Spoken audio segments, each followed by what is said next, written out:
नमस्कार दर्शक बंधु। कहती ना जहाँ रखिबे अनंत कि करिपारे बलवंत। भगवान जहाँ को साहा हुअंती तार केही भी किछि करि पारंतिनि। ठीक सेमिति घटना घटितिला भद्रक जिलार अंडरी ग्रामर अलका दासଙ୍କ जीवनरे। तांकर एकमात्र पुओ को सर्प दंशन करिथिबा सत्य मध्य प्रभु जगन्नाथଙ୍କ कृपारु तांकर पुओर किछि भी क्षति होई नथिला। आउ एबे तांको पुओ इंजीनियर मध्य होईछि, जोंति पई से पुरी आसीथिले जगन्नाथ को दर्शन करिया पई। तेबे कौन घटितिला से दिनर से लोम टांकुरा घटना शुणिले आपणक आखिरु लुह आसीजिव।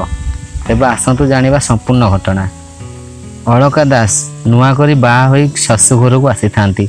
शाशु घरे शाशु स्वामी और परिवार को नहीं बहुत खुशी रे थांती। परिवार सुखरे भी चलु थाए। स्वामी पेशारे जने राजमिस्त्री। सकाळ हेले निज धंदारे चली जाई थांती। स्वामी को खाइबा दे सारी निज घर काम लगी पड़ती अलका। से जगन्नाथ को बहुत भक्ति करती। से तांकर ठाकुर घरे जगन्नाथ काठर मूर्ति रखी पूजा करथांती। या भितर बाहागर को 5 वर्ष बीती जाए। तांकर 2टी झील हो सारी। अलका का मन किंतु दुख थाए। से मने मने जगन्नाथ को डाकू थांती तांकर पुओटे पाई। से बहुत मन दुखरे जाई जगन्नाथ को तांकर गुहारी शुणेइले पुओटे पाई। मानसिक मध्य रखिले। किछि दिन पर तांको कोल को पुओटी आसिला। से तांको पुओर नाम खुशी रे जगा देइथिले। भलो ना जगन्नाथ रखिले। दिनकर घटना सेते बेलू को अलकांको पुओ जगन्नाथ को प्राय 7 वर्ष होइताए। सांगंक सांगरे गाँ दांडरे खेलिबा पई जगन्नाथ ता माँ अलका को कही दे चलीगला। किछि समय पर गाँ रे गोटे पिला दौड़ी दौड़ी आसी अलका को कहला कि जगन्नाथ को साप कामुड़ी देछि।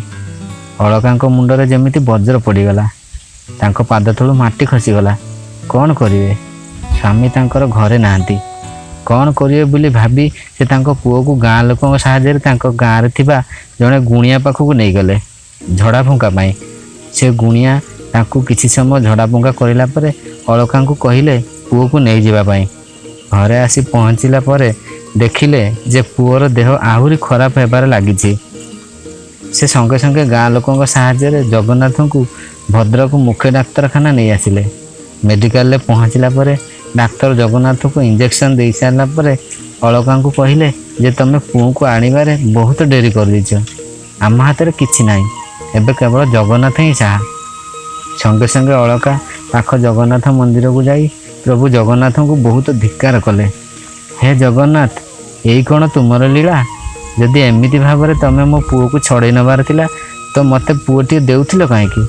एबे मो पुओ को तुमे ही बंचाई दियो, नहेले मु मो जीवन हारिदेवी। एमिति कही से सेठी तांकर मुंड को बाड़ेबा को लागिले।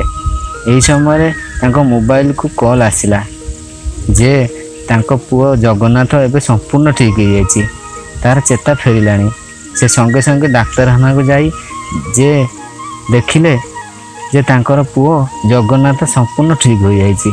से संगे संगे सेठी जगन्नाथ को मुंडिया मारी जगन्नाथ को बहुत धन्यवाद देले और मानसिक कले जे पुओ बड़ हेले से पुरी जिबे। आउ एबे तांको पुओ जगन्नाथ बड़ हो जाइछि। से इंजीनियर चाकरी मध्य पाइछि। सेतिपई से पुरी आसीथिले। दर्शक बंधु, यह एक सत्य घटना जहाँ घटितिला अलकांक जीवन रे, जहाँ प्रभु जगन्नाथ करुणारू सब ठीक हो जाइथिला। दर्शक बंधु, जदि आपण को प्रभु जगन्नाथ को भल पाउथिबे तो वीडियो को लाइक कर दियंतु और कमेंट बॉक्स रे जय जगन्नाथ लिखि दियंतु। रहुछि जय जगन्नाथ।